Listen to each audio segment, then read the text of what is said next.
Shalom, Yashrala. This is your brother Dawud from GMS Tampa Bay 07, coming at you with this here truth again. First and foremost, I want to give all praise unto Yahweh, Bahashem, Yahweh Shah, Bahashem, Ruach Kodash. Double honors to the apostles and elders of great millstone and taught me this truth and that rule well.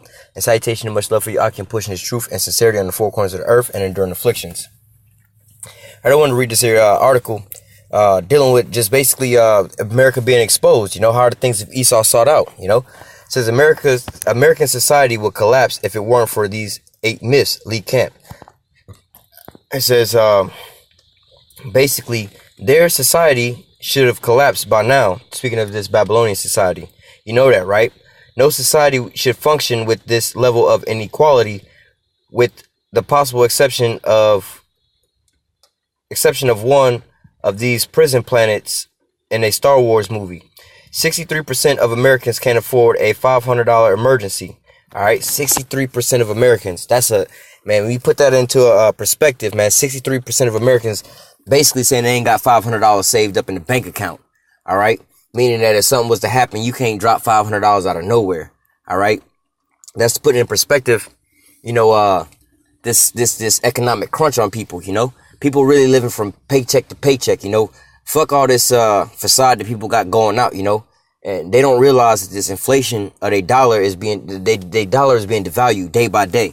All right, they little $10 an hour job ain't cutting it no more, man. If you got $10 an hour job, bro, you might want to just, that shit ain't gonna work out no more. $20 an hour jobs ain't working out no more. You see what I'm saying? And so, like this article is saying, it's more than 63% of Americans can't afford a $500 emergency. Meaning they ain't got $500 that's up in their bank account. They can just go and drop on something, They got a car accident or something like that. Maybe let's say they got to go out of town for a funeral. Rent a car for a couple of days and rent a hotel and some gas money and drive somewhere. They can't even afford to go do that because they don't got an extra $500. All right. Yeah, Amazon head Jeff Bezos is now worth a record $141 billion. He could literally end world's hunger for multiple years and still have more money left over than he could ever spend on himself. All right, now forget world hunger, right? For this analogy, just imagine, you know what I'm saying? Go into Google, and type in, how long would it take to spend $1 billion? And they'll type it, they'll give you a response. They'll be like, look, all right, if you was to go like 24 hours a day, just spending X amount of dollars for 24 hours a day, it would take you X amount of years, in the hundreds of years. All right, that's a lot of money. Normal Americans can't fathom that amount of money. $1 billion. All right, this dude has got $141 billion. They say he could end world hunger for multiple years and still have money left over. You see what I'm saying? So, it ain't even no point for these people to be having this type of shit like that. All right. It says, worldwide, 1 in 10 people only make $2 a day. That's worldwide. Every 10 people out of the world make less than $2 a day. Do you know how long it would take for one of those people to make the same amount as of Jeff Bezos? 193 million years if they was only buy single ply toilet paper.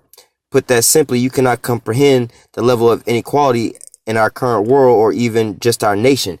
All right. And a lot of you jakes that be here, you think because let's say you make $20 an hour or some shit like that. You know what I'm saying? You think you making you some money, but really you not making no money, man. Put this in perspective.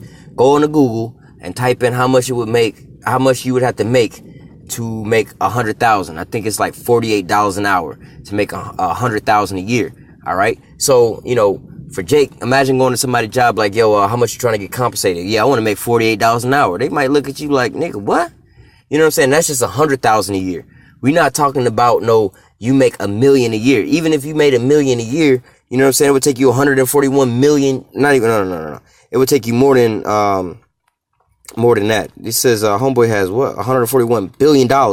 So if you made $1 million a year, bro, man, you still not gonna catch up. You see what I'm saying? So it says, so there shouldn't be riots in the streets. So shouldn't there be riots in the street every day? Shouldn't it all be collapsing? Look outside. The streets aren't on fire. No one is running naked and screaming usually. Not because of the inequality and the oppression that we got to go through to go to these jobs for these little peanuts and pay back. All we doing is making them more and more richer, It says no one is running naked in the streets, naked and screaming usually. Does it look like everyone's going to work at gunpoint? No. We're all choosing to continue on like this. Why? Really because of the damn, this Babylonian juice. Everybody's like the scriptures say, Babylon has made all the kings of the earth drunken with the wine of her fornication, and not just the kings, but the servants of the kings, being the peoples of those nations. So if Babylon is wholly drunk, or the king of Babylon is wholly drunk, how about all the Babylonians up under him? All right. It says, well, when it comes down to the myth we've been sold, the myths are ingrained in our social programming from birth, deeply entrenched like an impacted wisdom tooth. These myths are accepted and basically never questioned. Yeah, that just wake up to America, That's why it's so hard for people to see that this so-called white man is the devil in this place here we living in, this hell. All right, I'm going to cover 8 of them. There are more than 8. There are probably hundreds, but I'm just going to cover 8 because A, no one reads the column titled Hundreds of Myths of American Society. B, because these are the most important ones, and C, we all have other shit to do. All right, and really that's just the spirit, because why don't these Americans, and more specifically these Israelites, understand what the hell is going on and where they're living at? Because they don't have time to be reading, they don't have time to be looking into these things, Moreover, they were blinded, but in a carnal sense, they don't look into none of this stuff. They don't do research. They don't connect the dots and study this stuff. They're worried about what their shoes look like, their hair look like, what kind of rims on their car, and what bitches twerking on them in the club while they drinking whatever drink. It says myth number 8, we have a democracy. All right. If you think we still have a democracy or a democratic republic, ask yourself this. When was the last time Congress did something that the people of America supported that did not align with corporate interests? All right. Yeah. For instance, these wars is going on. When did America ever vote on any of these wars? All right. It says you probably can't do it. It's like trying to think of something that rhymes with orange. You feel like the answer exists, but then slowly realize it doesn't. All right. It says even the Carter Center and former President Jimmy Carter believes that America has been transformed into an oligarchy. A small corrupt elite controlled the country with almost no input from the people. The rulers need the myth that we're a democracy to give us the illusion of control. And that's exactly what's going on here. You being ran by these international bankers, starting with the Rothschilds on down through the Rockefellers and through groups like the CFR, what is it called? Center of Foreign Relations, I believe, the Trilateral Commission, the Committee of 300, the Bilderberg Group. These are these different groups and think tanks that's basically the Illuminati. They controlling, the real Illuminati is they controlling you through, and other systems through education, mainly the media, through your religion, all right, and all these different things, all right. They controlling you with these illusions, all right. Verse 7, or not verse 7, Salakia. Myth number 7. We have an accountable and legitimate voting system. All right, gerrymandering, voter purging, data mining, broken exit polling, push polling, super delegates, electoral voters, black box machines, voter ID suppression, provisional ballots, super PACs, dark money, third parties banished from the debates, and 2 corporate parties that stand for the same goddamn pile of fetid crap. What part of this sounds like a legitimate election? All right, when you have donations and sponsors in these super PACs, man, it's bribery, man. They just call it lobbying, all right? But it's still bribery. It says, what part of this sounds like a legitimate election system? No, we have a large Harvard study. We have a large Harvard study called The Worst Election System in Western World. Have you ever seen where a parent has a toddler in a car seat and the toddler has a tiny, brightly colored toy steering wheel so he can feel like he's driving the car? That's our election system. There's a toy steering wheel not connected to anything. We just sit here like infants, excited and shouting. I'm steering, Oh, how you gonna say something about the president in elections if you ain't even vote? Nigga, your vote don't matter no way, man. What the fuck you think going on? You that little kid sitting in the passenger seat with the little fake steering wheel, think you driving, or the little kid in the little ride in front of the grocery store, they get in the little car to just going back and forth and they steering the steering wheel and the little horn be blowing like, nigga, you not really going nowhere. You're not driving that car. That shit is sitting on a little shaft and it's just going back and forth, back and forth. You're not driving no goddamn where. You pay some money, put some quarters in there to get illusion of some little entertainment. And that's what the fuck you doing here with these elections. All right. I know it's counterintuitive, but that's why you have to vote. But we have to vote in such numbers that we beat out that was stolen through our ridiculous rigged system. Man, really, you're not fighting. You're not gonna outdo Esau. He owned the damn media. All right, even if you did outvote his ass for real, all he got to do is go on the media, like, nope, you lost. He's not going to let you count that shit. All right, myth number 6. We have an independent media that keeps the rulers accountable. Just speaking on the media. Our media outlets are funded by weapon contractors, big pharma, big banks, big oil, and big fat hard-on pills.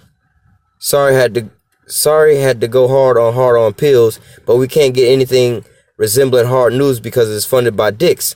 All right, and really that's what it is. You know, these big corporations, you know, they got these umbrella companies and stuff by the likes of what Google and Monsanto and so on and so forth. You know, these companies are in league with these other media. Well, these companies are in league with the media. You know, they own them. You know, so they wind up pushing out all these things. You know, propaganda. It says the corporate media jobs are to rally for war, cheer for Wall Street, and froth at the mouth of consumerism. It is the mission to actually fortify belief in the myths that I'm telling you about right now. Anybody who steps outside the paradigm is treated like they're standing on a playground wearing nothing but a trench coat. All right, like you a pedophile or some shit, like you strange if you don't want to pay into this American system and consume, buy up, and follow all the advertisements you see on TV and follow all the stuff that's being blasted out of the media and stuff like that. You consuming all these products and consuming all these ideologies that they feeding you, you know. But if you stand against it, it's like you a damn pedophile on a damn playground amongst all these damn kids. Everybody looking at you like you strange. All right. It says the criminal justice system has become a weapon wielded by the corporate state. This is how bankers have foreclosed on millions of homes illegal and seen no jail time, but activists often serve jail time for nonviolent civil disobedience. Chris Hedges recently, you know, and that, I mean, you know, they out there protesting, but nevertheless, hey man, you taking somebody up out their home and, you know what I'm saying, selling them short and fucking over their credit so they can't really move in this society comparably to people out there protesting, you know. You bring out your damn MRAP vehicles for people protesting, for somebody being shot down in the streets, you know, unjustly, you know. But yet you don't do that for these banks that's making these, how do you say, these bad subprime mortgage deals and causing people to go bankrupt and lose their whole livelihood, you know. It says the most basic constitutional right we had the most basic constitutional rights have been erased for many. Our judicial system, as Ralph Nader has pointed out, has legalized secret law, secret courts, secret evidence, secret budgets, secret prisons in the name of national security. All right, like the FISA court system, dealing with the internet and stuff like that, secret court, secret hearings, all this stuff is all secret. Why? Because they doing stuff that's so-called wicked and, not to say unconstitutional, but if you was to see, you'd be like, yo, this is straight out wickedness, you know? You don't go over here and kill a man just because you want to kill a man. There ain't no evidence he did nothing or no crazy shit like that. You just, oh, well, national security. It's a secret. Documents are secret, you know, for national security. It says, if you're not part of the money class, you're pressured into releasing what few rights you have left. According to the New York Times, 97% of federal cases and 94% of state cases end in plea bargains, with defendants pleading guilty in exchange for a lesser sentence. Yeah, so the damn government basically is just running up on people, locking their ass up, mainly Jake. All right, and you know Jake ain't really got lawyers or money for none of that stuff to prove that they innocent, even though they are innocent. All right, and when the judges and the lawyers are working together, the court system is all working together against you, no matter what. Because either way, whenever you step into the court, no matter what side of the fence you on, your ass is paying court fees, lawyer fees, and all this, and they all work together. All right, they all go to lunch and have lunch together. All right, you don't go with them. All right. But nevertheless, you see Jake getting locked up for these petty ass little crimes or whatnot, or being accused of certain things, can't afford lawyers and nothing like that. And the judicial system is just, and they work with the prison system, like, well, fuck it, let's just lock them up. You know, and he's like, yo, your lawyer telling you might want to just take a plea deal, get a lesser time, because if you go to court, it's going to cost you more money, which you don't have. And they got good lawyers, so you probably won't win. So it's just not looking good for you, and you'll get more time. You know, and Jake be like, damn, I'm stuck. And they just have to take a plea deal, you know, and in turn go get put in prison. They make money off the prison system. All right. That's the name of the game. Pressure people of color and poor people to just take the plea deal because they don't have millions of dollars to spend on a lawyer. At least no one who doesn't advertise on beer coasters. Mentioned before, the police are here to protect you. They're your friends. That's funny. I don't recall my friend pressuring me into sex to get out of a speeding ticket, which essentially still legal in 32 states. Damn, I didn't know that. But the police the police in our country are primarily designed to do two things: protect the property of the rich and perpetuate the complete. It's like it. To protect the property of the rich and perpetuate the completely immoral war on drugs, which by definition is a war on our own people. Really, me reading that is a true statement. War on our own people, the Israelites. It's a war on the Israelites, all right? They the ones fly these drugs in and bring them in. And like I was saying about Hillary Clinton, or not Hillary Clinton, Eric Holder them arming the cartels and bringing the drugs in, all right? It says the police in our country are primarily designed to do two things: protect the property of the rich, all right, and perpetuate a completely immoral war on drugs, which by definition is a war on the Israelite people. We lock up more people than any other country on earth, meaning the land of the free is the largest prison state in the world. So all these droopy-faced politicians and rabbit-talking heads telling you how awful China is on human rights, or Iran and North Korea, none of them match the number of people locked up right here under Lady Liberty's skirt. And that's the hypocrisy of it. You know, they always talk about how they always bullying and enslaving people and so on and so forth and blah, blah, blah, blah. But really, America's got the largest prison population, all right? Myth number 3, buying will make you happy. The myth is put forth mainly by the floods of advertising we take in, but also by our social engineering. Most of us feel tenacious emptiness and alienation deep down beyond our surface emotions. For a while, I thought it was gas, all right? But really, what it is that emptiness, because they give you all this stuff here, you know? And this society is giving you such a quick and rapid life, you know? You can have this and that portraying and showing you all these different things. So, like, for instance, young Jake, you know, they grew up seeing their idols, these rappers and celebrities driving in these nice-ass big cars and jewelry flossing bitches and nice clothes and big houses and stuff. So the youth, they see that and they try to mock and mimic that, portray that. They try to get the same thing, but it don't turn out for them. You know, they wind up being empty and stuff. You know, money don't buy you happiness. All right. It says that's uneasiness because most of us are flushing away our lives at jobs we hate before going home to seclusion boxes called houses or apartments. All right. Yeah. We slaving our lives away for this false illusion or this false happiness. All right. Then we go back to our damn little cubby hole, our little house that we live in, that we slaving to stay in and under. All right. It says, we then flip on the TVs to watch reality shows about people who have it worse than we do, which we all find hilarious. All right. And that's all TV programming, propaganda. It's all fake. If we're lucky, we'll make enough money during the week to afford enough beer on the weekend to help it all make sense. You see what I'm saying? That's the craziness of it. That's how you know this place is oppression. These people work, they slave all week, and then what? They go out on the weekends just to try to escape the reality of what the fuck they into, you know, and lie to themselves over and over and over again, you know? Once you keep lying to yourself so many damn times, you start believing in the system that you living in. It ain't all that bad. At least we get to go get fucked up on the weekend and forget about all of that, you know? It says, but that doesn't truly bring us to fulfillment. So what now? Well, the ads say buying will do so. Try smothering the depression and desperation under a blanket of flat screen TVs, purses, jet skis. Nowadays, your life. Now, does your life have meaning? No. Well, maybe you have to drive that jet ski a little faster. Crank it up until your bathing suit flies off, and you'll feel alive.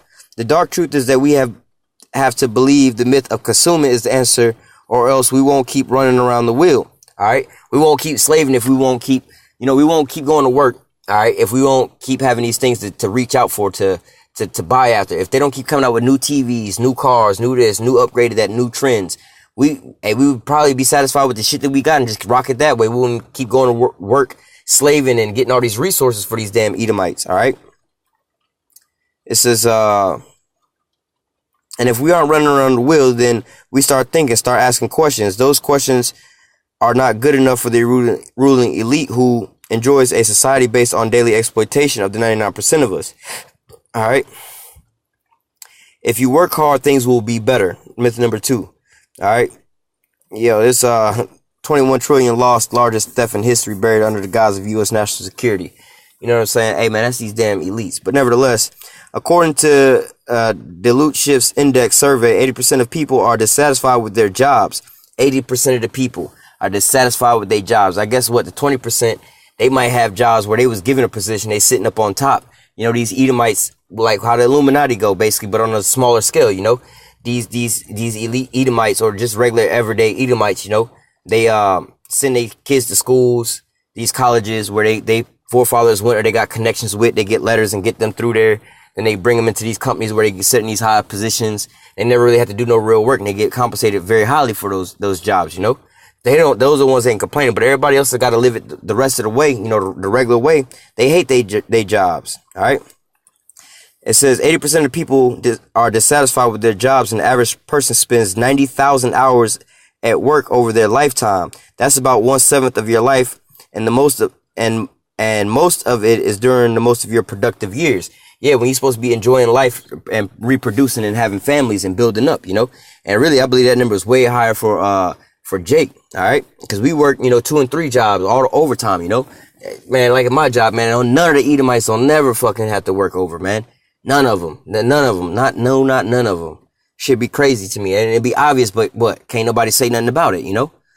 It says, ask yourself what we're working for. Take money. For what? Almost none of us are doing a job for survival no more. Once upon a time, jobs boiled down to, I plant food, I eat food. If I don't plant food, I die. But nowadays, if you work at a cafe, will someone die if they don't get their super cafe mocha frappa almond piss latte? I kind of doubt they'll kill over from a blueberry scone deficiency. It says if you work at Macy's, will customers perish if they don't get those boxer briefs with the sweat absorbent ass fabric? I doubt it. If they do die from that, then either their problem was far greater than you could have known. So that means we're all working to make other people rich, because we have a society which we have to work. All right, that's the American dream. All right, as long as you so-called living and having that American dream, you asleep. You don't realize that you going to work. As long as you work for somebody else, you building their dream. You slaving to build up their dream. The more time you working on their shit, you know what I'm saying, the less time you building for your own self. All right. So, for instance, you know, like the scriptures say, hey, store up your treasures in heaven. You know, like I could be wasting time living my life doing what I want to go do right now and the rest of my life. But no, I'm laboring for Yahweh Shem Yahushua. All right. And ultimately for my own salvation, you know, but reverse it for in the white man's world, you know, for all the times and the hours you working overtime, this and that, you could be doing for your own self, spending with your own family, investing into your own life. It says, technological advancements can do most of everything that truly must get done. So if we wanted to, we could just get rid of most work and have tens of thousands of more hours to enjoy our lives, but we're not doing that at all. And no one's allowed to ask these questions, not even your mainstream airwaves, at least. Even a half a step like universal basic income is barely discussed because we don't compute our cultural programming. All right, now, this is a buzzword. Universal income. I keep talking about this universal income. All right. This is going to be one of the steps that you're going to keep hearing. You're going to hear about this more and more as they get closer to implementing this RFID chip. That's what it's going to be like. That's why the homeless people are getting chipped out there in California for this here same purpose. All right. These robots is about to start replacing jobs, and they're going to start giving everybody a paycheck, rich and poor.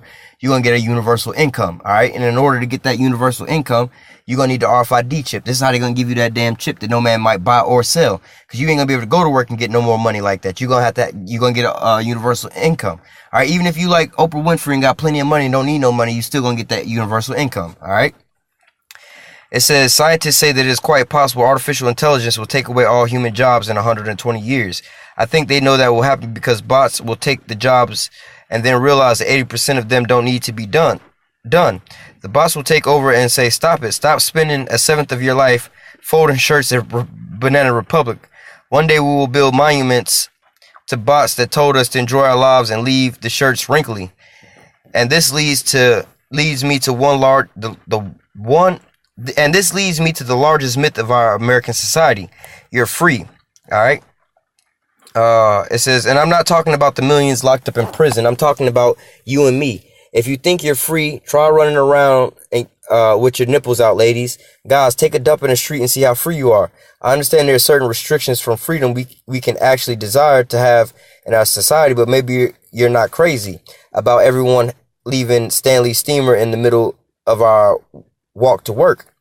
But a lot of us lack but a lot of our lack of freedom is not something that we would vote for even given the chance. Try building a fire in the parking lot to keep warm in the winter. Try sleeping in your car for more than a few hours without being harassed by the police. Try maintaining your privacy for a week without a single email, web search, or location data set collection by the NSA or telecoms. Try signing up for the military because you need college money, and then one day you just walk off the base going, yeah, I was bored, thought I would just not do this anymore.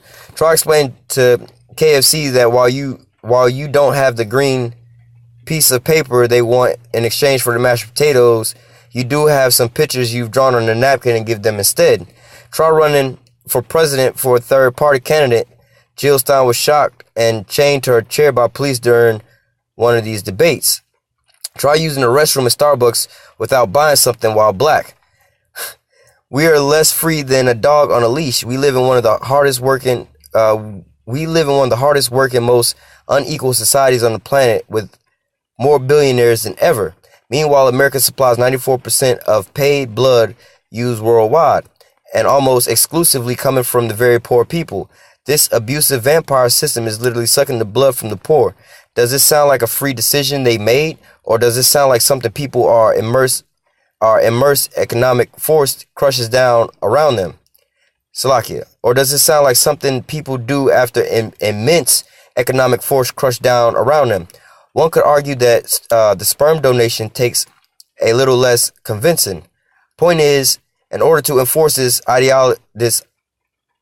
illogical, immoral system, corrupt rulers most of the time don't need guns, tear gas to keep exploitation mechanism humming along. All they need is some good, solid bullshit myth for us to buy into, hook, line, and sinker. Some fairy tales for adults. It's time to wake up. All right, and so that's just touching in on these myths of America, to wake you up to see where you living at. This is hell, man. This is the damn devil you dealing with, man. All his hypocrisy, all his bullshit that he got going on, man. Just examine it. I mean, and it's not just our words. These are other Edomites bringing this out as well. This is all these other countries is bringing this out against Esau, Edom. It's not just we just hate the so-called white man. No, this is just the facts of it is. I believe this is another Edomite writing about other Edomites. They even titled their own damn self. You see. So, you got to open up your eyes, like the scriptures say, come out of her, my people, that you be not partakers of her sins, and depart ye out of, or flee out of the midst of her, mentally and spiritually, man. Talk about these damn 8 myths. You got to wake up and see what's really going on, see where you really get and who these people you really dealing with, At least you be partakers of her plagues, and though hand join in hand, the wicked shall not go unpunished, man. You got to let that hand go, come up out of her, flee out of the midst of her, Well, Lord willing, this here lesson was edifying and to the elect. And I say until next time, call halal Yahweh, Bahashem, Yahweh Shah, Bahashem, Rakha Kodash. Double honors to the apostles and the elders, a great millstone that taught me this truth and that rule well. And salutation and much love for you. I can push in this truth and sincerity in the four corners of the earth. Stay strong. Shalom.